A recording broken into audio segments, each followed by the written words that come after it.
ये था कि क्या करें, क्योंकि पाकिस्तान ने जिन चोटियों पर कब्जा किया था वो 16,000 से 18,000 फीट की ऊंचाई पर थी। वहां ऑक्सीजन की कमी, -10 से 15 डिग्री तापमान और बर्फीले तूफान आम बात थी। ऊपर से दुश्मन को हाई ग्राउंड मिला हुआ था, यानी वो ऊपर से नीचे की तरफ फायर कर सकते थे। भारतीय सेना को नीचे से ऊपर की तरफ चढ़कर हमला करना था, जो किसी भी युद्ध में सबसे मुश्किल काम होता है। भारत सरकार ने तय किया कि LOC पार नहीं की जाएगी, मतलब भारतीय सेना सिर्फ अपनी जमीन पर ही लड़ेगी। इससे अंतरराष्ट्रीय स्तर पर भारत की पोजीशन मजबूत रही। पूरी दुनिया को दिखा कि पाकिस्तान ने घुसपैठ की है, न कि भारत ने हमला किया है। 26 मई 1999 को भारतीय वायुसेना को भी युद्ध में उतारा गया। ऑपरेशन का नाम दिया गया ऑपरेशन सफेद सागर। ये पहली बार था कि 1971 के बाद भारतीय एयरफोर्स को युद्ध में इस्तेमाल किया जा रहा था। MiG-21, MiG-27 और मिराज 2000 फाइटर जेट्स ने पाकिस्तानी पोजीशंस पर हमले शुरू किए, लेकिन यह आसान नहीं था। पतली हवा, ऊंचाई और पहाड़ों के बीच उड़ना बेहद खतरनाक था। 27 मई को एक MiG-27 और एक MiG-21 दुर्घटनाग्रस्त हो गए। स्क्वाड्रन लीडर अजय आहूजा शहीद हो गए, लेकिन भारतीय वायुसेना ने हिम्मत नहीं हारी। मिराज 2000 जेट्स ने लेजर गाइडेड बम से पाकिस्तानी बंकरों को निशाना बनाया। धीरे धीरे दुश्मन की ताकत कमजोर होने लगी। अब असली लड़ाई जमीन पर लड़नी थी। भारतीय सेना की विभिन्न रेजिमेंट्स को अलग अलग चोटियां वापस लेने की जिम्मेदारी दी गई।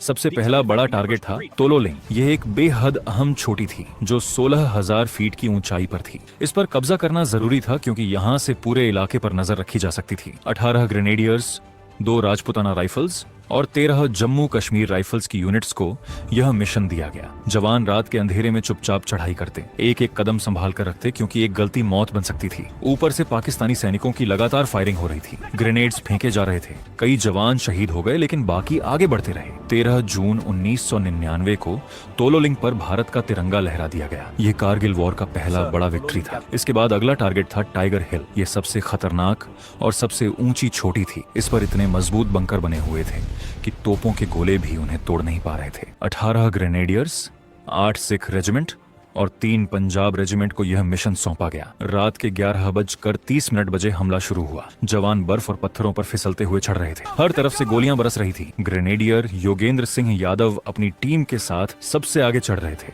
अचानक दुश्मन की भारी फायरिंग शुरू हो गई। योगेंद्र के शरीर में 15 गोलियां लगी, लेकिन वह गिरे नहीं। अपने साथियों को कवर देते हुए वह आगे बढ़ते रहे और दुश्मन के 3 बंकर तबाह कर दिए। उन्हें परमवीर चक्र से सम्मानित किया गया। 4 जुलाई को टाइगर हिल पर तिरंगा लहरा दिया गया। यह कारगिल वॉर का टर्निंग पॉइंट था। इसके बाद एक एक करके पॉइंट 4,875, पॉइंट 4,700 और बाकी चोटियां भी वापस ली गईं। ग्रेनेडियर सीनियर कुलदीप सिंह चंदपुरी ने पॉइंट 4,875 पर अकेले 4 बंकर तबाह किए और शहीद हो गए। कैप्टन विक्रम बत्रा ने पॉइंट 5,140 को जीतने के बाद अपनी मशहूर लाइन कही, ये दिल मांगे मोड़। फिर पॉइंट 4,875 पर लड़ते हुए वह शहीद हो गए। लेफ्टिनेंट मनोज कुमार पांडे ने खालूबर की लड़ाई में अपनी जान की परवाह किए बिना दुश्मन के बंकरों को उड़ाया। गोली लगने के बाद भी वह ना छोड़नो चिल्लाते रहे। उन्हें भी परमवीर चक्र मिला। इन सब जवानों की कुर्बानी और हिम्मत की वजह से धीरे धीरे भारत की जीत तय होती जा रही थी। पाकिस्तान अंतर्राष्ट्रीय स्तर पर अलग थलग पड़ता जा रहा था। अमेरिका ने पाकिस्तान पर दबाव बनाया